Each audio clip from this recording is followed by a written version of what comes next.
नमस्कार दोस्तों, स्वागत है आप सभी का हमारे जी नौकरी यूट्यूब चैनल पर। दोस्तों इस वीडियो में बात करेंगे बैंकिंग करंट अफेयर 2023 मार्च अपडेट है। Very very important video, complete video को अंत तक जरूर देखिएगा। तो चलिए स्टार्ट कर लेते हैं पहले क्वेश्चन के साथ। पहला क्वेश्चन है, मार्च 2023 में अंतर्राष्ट्रीय महिला दिवस 2023 के अवसर पर अंतर्राष्ट्रीय महिला दिवस बेसिकली 8 मार्च के दिन मनाया जाता है और इसी के अवसर पर किसने डिजिट ऑल अभियान लॉन्च किया? तो दोस्तों ये किया कोटक एमएफ यानी कि कोटक म्यूचुअल फंड ने। ये आपको ध्यान में रखना है दोस्तों। अंतर्राष्ट्रीय महिला दिवस मनाने के लिए डिजिट ऑल कैंपेन लॉन्च किया किसने दोस्तों? कोटक म्यूचुअल फंड ने। ये आपको ध्यान में रखना है। कोटक एमएफ के जो सीईओ हैं दोस्तों वो मिस्टर नीलेश शाह, फोटो देख सकते हैं। अगले क्वेश्चन की मैं बात करूं तो दोस्तों फरवरी 2023 में वित्त मंत्री निर्मला सीतारमण ने महिलाओं के लिए एक कौन सी नई बचत योजना निकाली है? तो दोस्तों ये जो निकाली है महिला सम्मान बचत पत्र योजना। ये आपको ध्यान में रखना है दोस्तों। बेसिकली इसमें एक फिक्स डिपॉजिट है जो कि आपके 2 साल के लिए जमा की जाएगी राशि और उस पर 7.5% इंटरेस्ट रेट भी मिलेगा आपको। तो दोस्तों इस स्कीम का नाम है महिला सम्मान बचत पत्र योजना। ये आपको ध्यान में रखना है दोस्तों। ये हाल ही में बजट 2023 में काफ़ी चर्चा में रही। अगले क्वेश्चन पे चलते हैं, बात करते हैं। जनवरी 2023 में आरबीआई की एक रिपोर्ट के अनुसार केंद्र द्वारा दिया गया जीएसटी मुआवजा में कौन सा राज्य शीर्ष पर है? तो दोस्तों जो जीएसटी कंपनसेशन होता है हाईएस्ट अमाउंट के लिए दोस्तों, वो किस राज्य में 5 सालों यानी कि 2017 से 22 के लिए सबसे ज़्यादा जो हाईएस्ट अमाउंट में जीएसटी कंपनसेशन किस राज्य को दिया गया? कौन सा राज्य शीर्ष पर है? तो दोस्तों वो है महाराष्ट्र। ये आपको ध्यान में रखना है। और ये जो डाटा है दोस्तों ये 5 साल के लिए है दोस्तों। 2017 से 22 के दौरान जीएसटी मुआवजा में जो शीर्ष राज्य है दोस्तों वो है महाराष्ट्र। ये भी आपको ध्यान में रखना है दोस्तों। अगले कुछ दोस्तों, अगर आपको हमारी वीडियो पसंद आ रही है वीडियो को लाइक करिए, चैनल को शेयर सब्सक्राइब करते रहिए दोस्तों। इस वीडियो की पीडीएफ आपको टेलीग्राम पे मिल जाएगी। लिंक आपको इस वीडियो के नीचे डिस्क्रिप्शन पे दिया हुआ है दोस्तों, और क्लिक करके वहाँ से इसकी पीडीएफ डाउनलोड कर सकते हैं दोस्तों। अगले क्वेश्चन पे चलते हैं। जनवरी 2023 में इंडियन ओवरसीज बैंक के सीईओ कौन बने हैं? तो दोस्तों ये बने अजय कुमार श्रीवास्तव। ये एमडी एंड सीईओ बन गए हैं दोस्तों इंडियन ओवरसीज बैंक के। आपको ध्यान में रखना दोस्तों। अगले क्वेश्चन की मैं बात करूं दोस्तों, अगला क्वेश्चन है, जनवरी 2023 में बैंक ऑफ बड़ौदा के सीईओ कौन बने हैं? तो दोस्तों ये बन गए, इनका नाम है संजीव चड्ढा नाम है इनका, और ये बैंक ऑफ बड़ौदा के एमडी सीईओ बन चुके हैं। ये भी आपको ध्यान में रखना दोस्तों। अगले क्वेश्चन की मैं बात करूं, अगला क्वेश्चन है, फरवरी 2023 में यूपीआई लाइट लॉन्च करने वाला पहला पेमेंट बैंक कौन बन गया? तो दोस्तों ये बन गया है पेटीएम पेमेंट बैंक। ये आपको ध्यान में रखना है दोस्तों। पेटीएम ने हाल ही में यूपीआई लाइट लॉन्च किया। बेसिकली किस लिए लॉन्च किया? सीमलेस यूपीआई ट्रांजैक्शन के लिए लॉन्च किया गया है। बेसिकली अगर आप ऑफलाइन हैं तो भी आप ट्रांजैक्शन कर सकते हैं पेटीएम यूपीआई की मदद से, यानी कि यूपीआई लाइट की मदद से। आपको ध्यान में रखना दोस्तों। अगले क्वेश्चन पे चलते हैं दोस्तों। मार्च 2023 में हाल ही में किसने देश के प्रत्येक नागरिक को डिजिटल भुगतान का उपयोगकर्ता बनाने के उद्देश्य से एक मिशन हर पेमेंट डिजिटल लॉन्च किया था? दोस्तों ये किया आरबीआई ने, यानी रिजर्व बैंक ऑफ इंडिया ने हर पेमेंट डिजिटल लॉन्च किया है।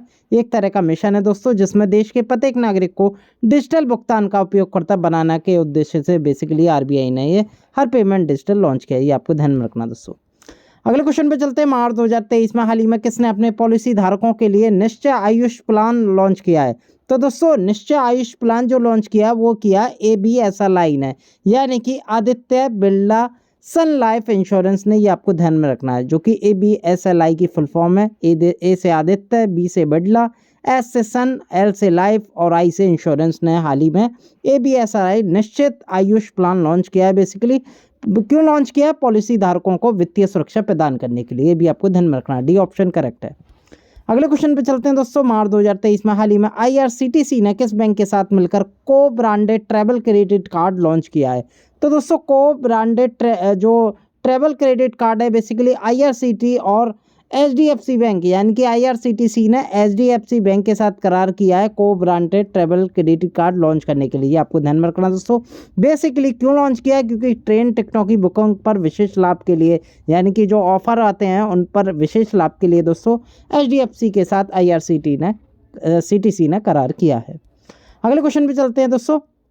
मार्च 2023 में किस बैंक ने सिटी बैंक के भारतीय उपभोक्ता कारोबार का अधिग्रहण किया? यानी कि सिटी बैंक का जो इंडिया कंज्यूमर बिजनेस है करीब 12.5 करोड़ का, यानी कि 12,325 करोड़ अप्रॉक्स समथिंग, इसका अधिग्रहण कर लिया है दोस्तों। किसने? ये कर लिया एक्सिस बैंक ने। ये आपको ध्यान में रखना है। ये सिटी बैंक का इंडिया कंज्यूमर बिजनेस था, भारतीय उपभोक्ता कारोबार था, जो कि करीब 12,325 करोड़ का था, जिसे खरीद लिया दोस्तों एक्सिस बैंक ने। ये आपको ध्यान में रखना दोस्तों। अगले क्वेश्चन की मैं बात करूं, फरवरी 2023 में सार्वजनिक क्षेत्र के बैंकों में लोन ग्रोथ के मामले में कौन सा बैंक शीर्ष पर है? तो दोस्तों लोन ग्रोथ परसेंटेज के मामले में बात करूं, लोन ग्रोथ के मामले में किसका लोन बढ़ा है दोस्तों? तो दोस्तों उस हिसाब से जो शीर्ष पर बैंक ऑफ महाराष्ट्र, ये आपको ध्यान में रखना है। और ये लोन ग्रोथ परसेंटेज डाटा था 2022 से 23 का। अमॉन्ग दोस्तों किसमें, जो सार्वजनिक क्षेत्र की बैंक हैं, जो स्टेट ओन्ड लेंडर्स हैं दोस्तों, उनमें bank of Maharashtra loan growth के मामले में शीर्ष पर है। ये आपको ध्यान में रखना है दोस्तों। अगले क्वेश्चन की मैं बात करूं, फरवरी 2023 में किस बैंक ने इलेक्ट्रॉनिक बैंक गारंटी योजना लॉन्च की है हाल ही में? तो दोस्तों ये की है इंडियन ओवरसीज बैंक ने। इस स्कीम का नाम है EBG। ई से मतलब है इलेक्ट्रॉनिक, BG से मतलब है bank guarantee scheme. Indian overseas bank ने लॉन्च की है किसकी मदद से? National e governance service limited की मदद से। ये भी आपको ध्यान में रखना दोस्तों। अगले क्वेश्चन पे चलते हैं, फरवरी 2023 में किस बैंक को भीम UPI लेनदेन में उच्चतम प्रतिशत प्राप्त करने के लिए प्रतिष्ठा पुरस्कार से सम्मानित किया गया? तो दोस्तों हाल ही में डिजिटल अवार्ड 2021-22 बांटे गए, जिसमें एक कैटेगरी थी प्रतिष्ठा पुरस्कार। ये किसे दिया गया? ये दिया गया कर्नाटक बैंक को। ये आपको ध्यान में रखना है दोस्तों। और बेसिकली क्यों दिया गया? भीम UPI ट्रांजेक्शन जो होते हैं दोस्तों, प्राइवेट सेक्टर बैंक कैटेगरी में ये सबसे ज़्यादा परसेंटेज में इन्होंने टारगेट किया था, अचीविंग था, जो कर्नाटक बैंक ने। यानी कि जो भीम UPI से जितने भी ट्रांजैक्शन होते हैं प्राइवेट बैंकों में, उनमें कर्नाटका बैंक प्रथम पे था हाईएस्ट परसेंटेज के मामले में भीम UPI ट्रांजैक्शन के। ये भी आपको ध्यान में रखना है। अगला क्वेश्चन देख लेते हैं, फरवरी 2023 में हाल ही में किसने अपना दूसरा वैश्विक हैकाथॉन हार्बिंगर 2023 लॉन्च किया है? तो दोस्तों ये किया रिजर्व बैंक ऑफ इंडिया ने। ये आपको ध्यान में रखना है। क्यों लॉन्च किया दोस्तों? समावेशी डिजिटल सेवाएं के लिए, यानी कि जो डिजिटल सेवाएं दोस्तों उन्हें प्रदान करने के लिए, उनमें तेजी लाने के लिए हार्बिंगर ये लॉन्च किया है। अगला क्वेश्चन देख लेते हैं, फरवरी 2023 में हाल ही में किसने भारत की G20 अध्यक्षता के सम्मान में G20 थीम के साथ एक QR कोड जारी किया है? तो दोस्तों आप फोटो देख सकते हैं, समझ गए होंगे ये कौन है। ये है पेटीएम ने हाल ही में G20 थीम को दोस्तों के साथ एक QR कोड लॉन्च किया है दोस्तों पेटीएम ने। ये आप देख सकते हैं फोटो में। अगला क्वेश्चन देख लेते हैं दोस्तों, फरवरी 2023 में पढ़ने और लिखने में कम सक्षम व्यक्तियों के लिए हेलो जीवन ऐप किसके द्वारा लॉन्च किया गया है? तो दोस्तों ये लॉन्च किया गया है उज्जीवन स्मॉल फाइनेंस बैंक के द्वारा। ये आपको ध्यान में रखना है। और ये भारत का पहला voice visual vernacular banking app है, जो कि ऐप का नाम है हेलो उज्जीवन, जो कि उज्जीवन स्मॉल फाइनेंस बैंक के द्वारा ये लॉन्च किया गया है। अगले क्वेश्चन पे चलते हैं, फरवरी 2023 में UPI पर रुपए क्रेडिट कार्ड का समर्थन करने वाला पहला फिनटेक ऐप कौन बन गया है? तो दोस्तों ये बन गया है दोस्तों first fintech app to support RuPay credit card on UPI। तो दोस्तों ये बना MobiWiki। ये आपको ध्यान में रखना है दोस्तों। और इसका जो लक्ष्य है वित्तीय समावेशन, फाइनेंशियल इंक्लूजन को बढ़ावा देना है। ये भी आपको ध्यान में रखना है। और ये पहला क्रेडिट कार्ड बन गया है दोस्तों, एक तरह का पहला फिनटेक ऐप बन गया है दोस्तों MobiWiki, जिसने UPI पर रुपए क्रेडिट कार्ड का समर्थन किया है। अगला क्वेश्चन देख लेते हैं, फरवरी 2023 में हाल ही में किसने सीमा पर UPI भुगतान सेवा शुरू की है? यानी कि जो क्रॉस बॉर्डर UPI पेमेंट है सर्विस, वो लॉन्च कर दी है हाल ही में किसने? तो दोस्तों ये कर दिया फ़ोनपे ने। ये आपको ध्यान में रखना है, वेरी वेरी इंपॉर्टेंट क्वेश्चन है दोस्तों। अगले क्वेश्चन पे चलते हैं दोस्तों, फरवरी 2023 में हाल ही में किसने छोटे व्यवसायी और व्यापारी भागीदारियों के लिए बिज खाता लॉन्च किया? तो दोस्तों बिज खाता एक तरह का करंट अकाउंट है और बेसिकली स्मॉल बिजनेस और मर्चेंट पार्टनर के लिए खोला गया है। बिज खाता इसका नाम है। किसने खोला है? एयरटेल पेमेंट बैंक ने। ये आपको ध्यान में रखना है। बेसिकली क्यों खोला है? छोटे व्यवसाय और व्यापार भागीदारों को तेजी से सक्रिय और असीमित लेनदेन प्रदान करने के लिए बिज खाता लॉन्च किया गया। किसके द्वारा? एयरटेल पेमेंट बैंक के द्वारा।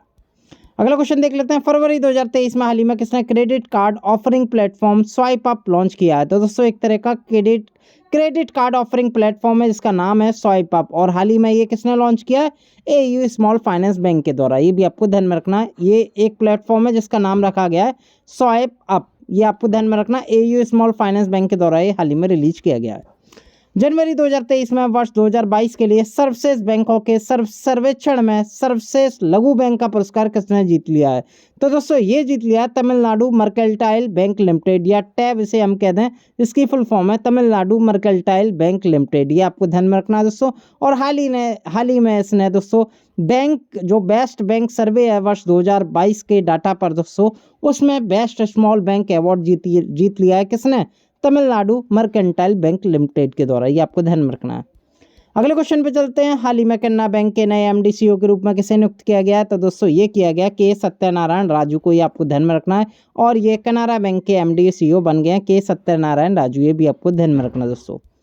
अगला क्वेश्चन देख लेते हैं। फरवरी 2023 में क्रिप्टो अपनाने के मामले में भारत का कौन सा स्थान है? तो दोस्तों एडप्ट क्रिप्टो वर्ष 2023 में अपनाने में भारत का कौन सा स्थान है? तो दोस्तों ये स्थान है 7वां। भारत का 7वां स्थान है क्रिप्टो अपनाने में। अगर मैं वर्ल्ड लेवल की बात करूं तो शीर्ष स्थान पर है ऑस्ट्रेलिया, यानी कि ऑस्ट्रेलिया क्रिप्टो अपनाने में पहले स्थान पर है। और ये रिपोर्ट हाल ही में जारी की हैज विद क्रिप्टो रिसर्च के द्वारा। अगले क्वेश्चन पे चलते हैं। जनवरी 2023 में किस राज्य ने सभी पात्र खातों में डिजिटल बैंकिंग सक्षम करने वाला पहला राज्य होने की घोषणा की? तो दोस्तों ये की केरला ने। केरला जो कि इंडिया का first fully digital banking state बन चुका है, और केरल ने सभी जो पात्र खाते हैं उसमें डिजिटल बैंकिंग सक्षम करने वाला पहला राज्य भी बन गया है। क्या कौन बन गया है? केरल राज्य। अगले क्वेश्चन पे चलते हैं। जनवरी 2023 में बंधन बैंक ने जहां बंधन महाट्रस्ट अभियान के लिए किसे अपना ब्रांड एम्बेसडर नियुक्त किया है? तो बंधन बैंक के जो बेसिकली ब्रांड एम्बेसडर है, और एक कैंपेन भी चलाया जा रहा है जिसका नाम है जहां बंधन वहां ट्रस्ट। फोटो से आप समझ गए होंगे, यह है सौरभ गांगुली जो कि बीसीसीआई के पूर्व अध्यक्ष हैं और भारतीय क्रिकेट टीम के पूर्व कप्तान भी रह चुके हैं दोस्तों। इनका नाम है सौरभ गांगुली, और हाल ही में जहां बंधन वहां ट्रस्ट के कैंपेन अभियान के ये बंधन बैंक के अभियान के दोस्तों ये ब्रांड एम्बेसडर बने हैं। अगले वीडियो के साथ एक बार फिर मैं हाजिर होऊंगा। बहुत बहुत धन्यवाद। वीडियो को लाइक, चैनल को शेयर, सब्सक्राइब जरूर करते रहिए। बहुत बहुत धन्यवाद।